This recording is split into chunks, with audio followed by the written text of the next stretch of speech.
Well, good morning, Miramar, and welcome to the show. I'm your host, Tamara G. As always, check us out on all of our social media. We are on Facebook, Twitter, and Instagram at City of Miramar. And with me today, I have Brian Moody. He is the executive editor of Kelley Blue Book and AutoTrader.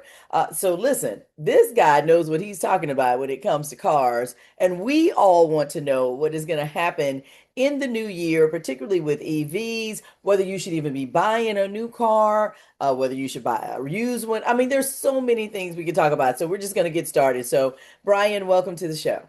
Sure. Yeah. Thanks for having me. You're right. There's a lot of those things that are relevant. Whether or not you should be buying a new car probably depends on your budget. And part of that is knowing your credit score and knowing your budget. Don't buy a car based only on the monthly payment. Buy it based on the overall cost of the car, the interest, the number of months, and also the down payment. Because the truth is, I could sell you a Ferrari for $300 a month. Hmm. But the logical question should be, right, but for how many months is that going to be? And how much do To I have pay to it pay off. up front? So if you have to stretch the monthly payments to 72, 84 months or something, that's a good sign that you're looking at a car that's outside your budget. Okay, so I am so glad you brought this up, Ron, because when people feel like they can give it to you, Brian, I'm sorry, Right. when they feel like Yeah. they can give it to you, hey, you can get in this car and it's going to take you 6 years Right. to pay for it. That Right. almost seems to be like the norm in this day and time that, yes, 6 years, Right. 7 years, but you're saying don't do that. No, don't do that for a couple of reasons. For one, the depreciation on that car is probably, unless you're getting a Toyota or a Honda or something like that, the depreciation is going to be so far down that you're going to owe more on the car than what it's worth forever. So that's one thing. And that might be okay if you have a reliable car that you can keep for 10 years, and that might be okay. However, anything that's not super reliable, remember this most of the time when you get a warranty on a car, it's let's I know Kia has the 10 years, 100,000 mile powertrain warranty. That's only for the powertrain, not for the whole car.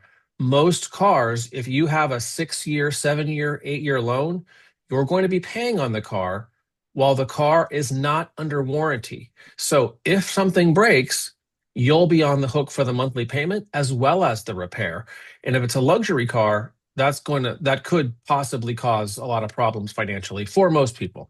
Well, obviously, everybody knows that the Kelley Blue Book and Auto Trader are two of the, I guess, things that people use all the time when they are trying to buy a Sure. car. And the first thing that I guess I have to ask too is buying versus leasing.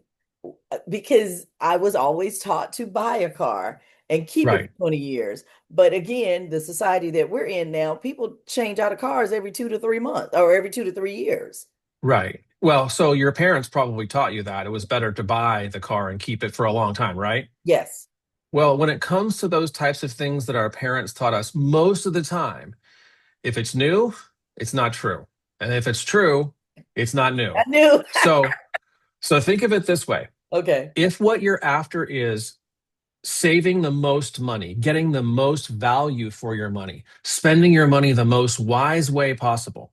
The best way to do that is to buy a car, reliable car, and keep it for a long time, and then switch to the next one. However, there are exceptions. For example, people who own their own business often lease cars because it's a write-off for them, and they can just get a nicer car and have that contribute to lowering of their taxable income. That's one thing. Also, people who are in the military or who are stationed overseas, maybe they're stationed from overseas into our country for a job, leasing a car can be good too because